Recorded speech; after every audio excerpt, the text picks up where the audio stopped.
Good afternoon, students, and I want to welcome you to our online classes.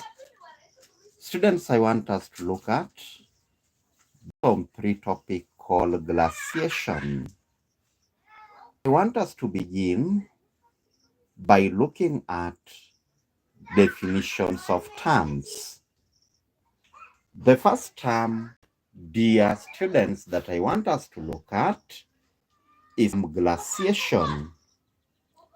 What is glaciation? Glaciation is the process by which moving ice erodes, transports, and deposits materials on the surface of the earth. I will come again. What is glaciation? Glaciation is the process by which moving ice does three things. Moving ice erodes.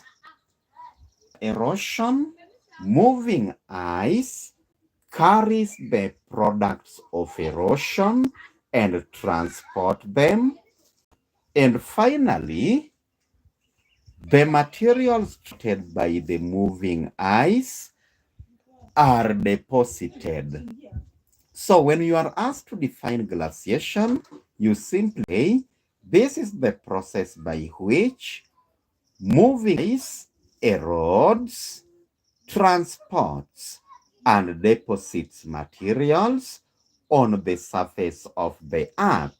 Or rather, it's a process by which the landscape is sculptured or transformed by the action of moving ice. Boys, it's important at this juncture that I tell you that this term glaciation comes from the noun glacier. And therefore, as we are defining terms, it is equally important, boys, that we look at definition of glacier. What is glacier? Glacier can be defined as a mass of moving ice, or simply a mass of ice with limited width moving outwards from a central area of accumulation. What is glacier? I've said that glacier can simply be defined as mass of a moving ice, or say that this is a mass of ice with limited width that is moving outwards from a central area of accumulation.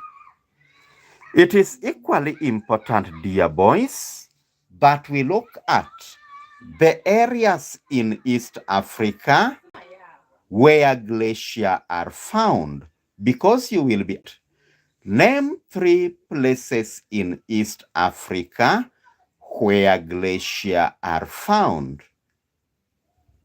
Students, glaciers are found in Mount Kenya, on Mount Kilimanjaro, and on Ruwenzori Mountain. So when you are asked to name places in Africa where glaciers are found, you talk about Mount Kenya, you talk about Ruwenzori Mountain, and you talk about Mount Kilimanjaro. After looking at areas where we find glaciers, boys, we move ahead to look at another term that we need to define, and the term is snow. What is a snow? Boys, a snow is a mass of frozen tiny water particles which is falling onto the ground from the atmosphere. A mass of frozen tiny water particles falling onto the ground from the atmosphere. Another important term that you really need to know is ice. What is ice, boys? Ice is a plastic mass of frozen water resulting from continuous compaction of snow on the surface.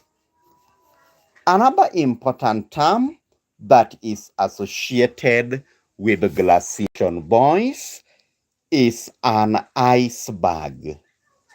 What is an iceberg?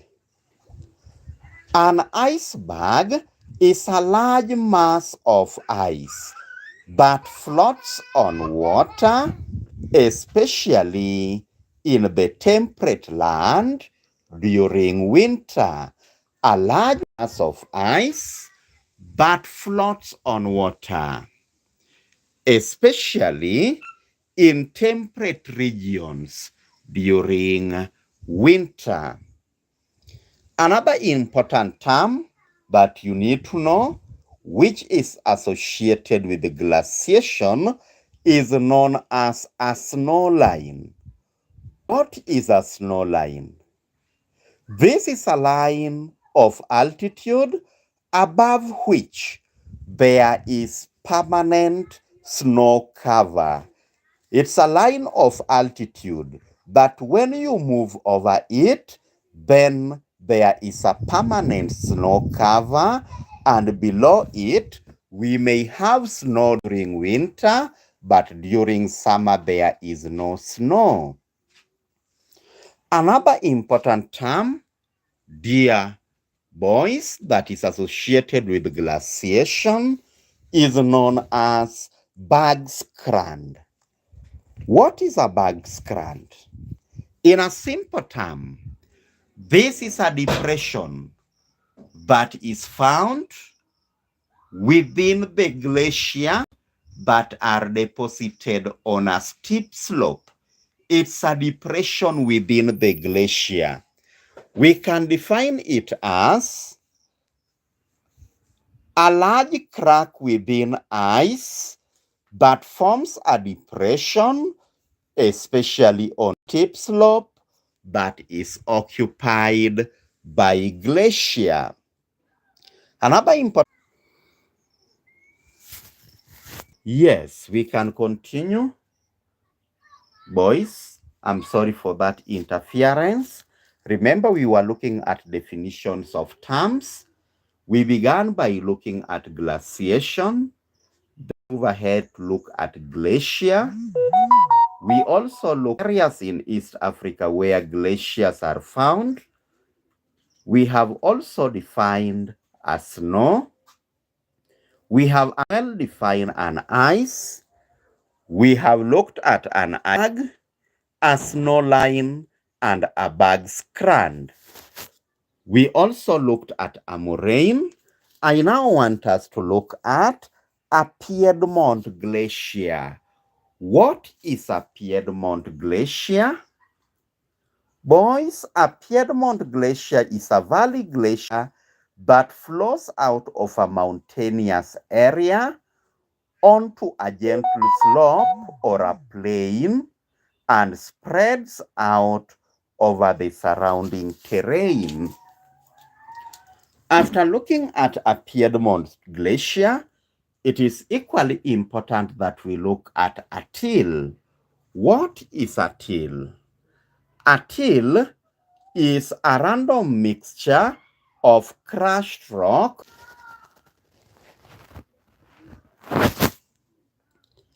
Boys, we can continue and look at, let's continue and look at another term, and the term is an ice sheet. An ice sheet is also referred to as a continental glacier. What is an ice sheet? An ice sheet is a large and continuous mass of ice covering a large tract of land in a temperate region. Or we can as well define as a large and continuous mass of ice covering a large area of a land in a temperate region.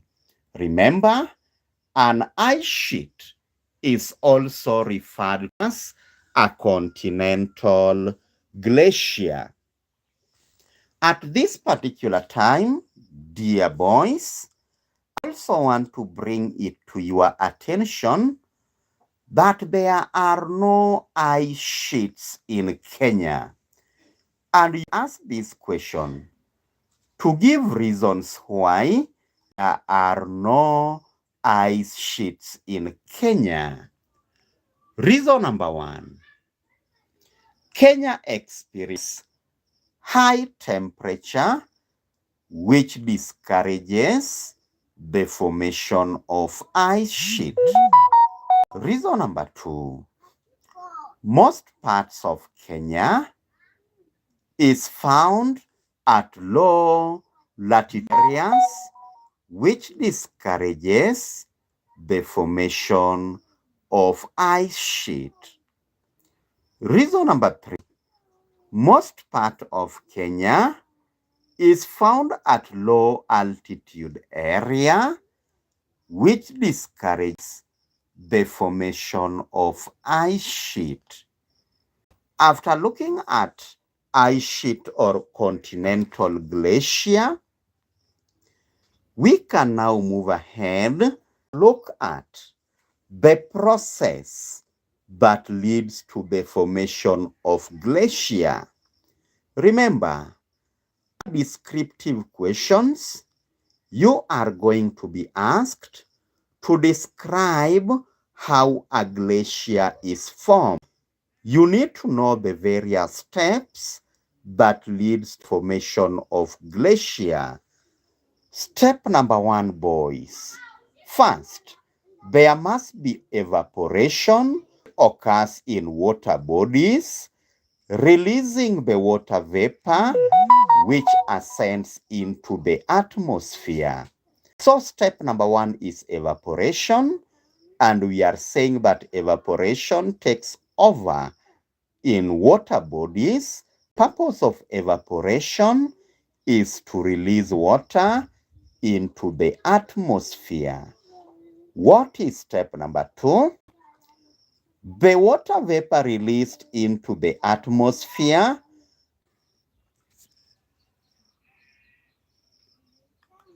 Yes, boys, we can. We've talked about step number one, which is evaporation of water from large water bodies, which releases the water vapor into the atmosphere.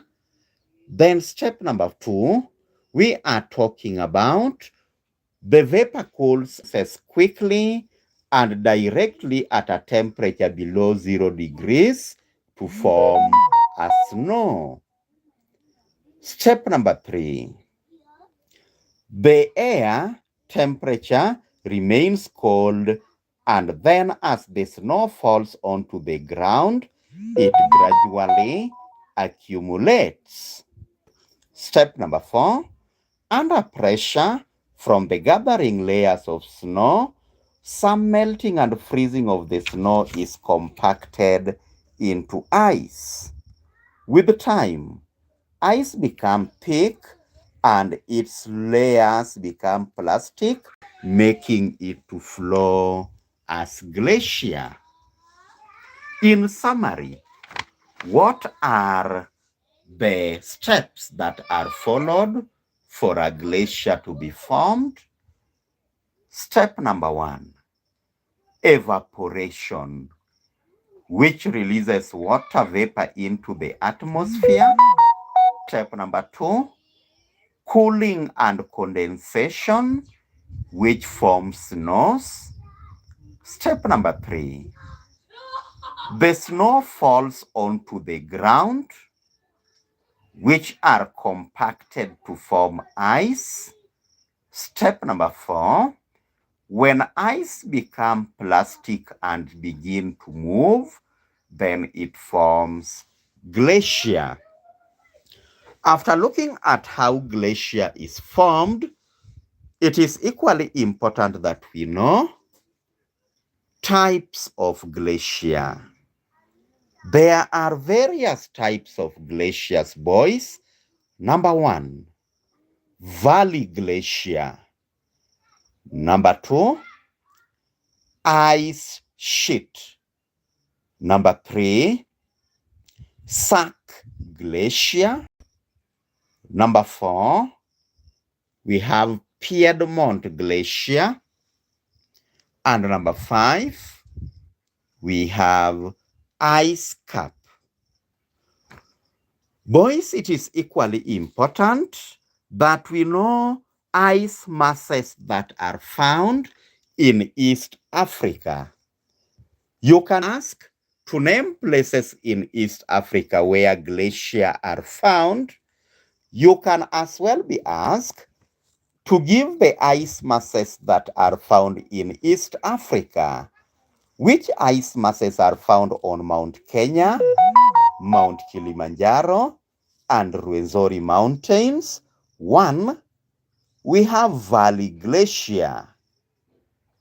Number 2, we have Ice Cap. And number 3, we have Sack Glacier. The ice masses found in East Africa, again, number 1, Valley Glacier. Number 2, Ice Cap. Number 3, Sack Glacier. This brings us to the end of our lesson today. If you have any question, please you can ask through our WhatsApp group.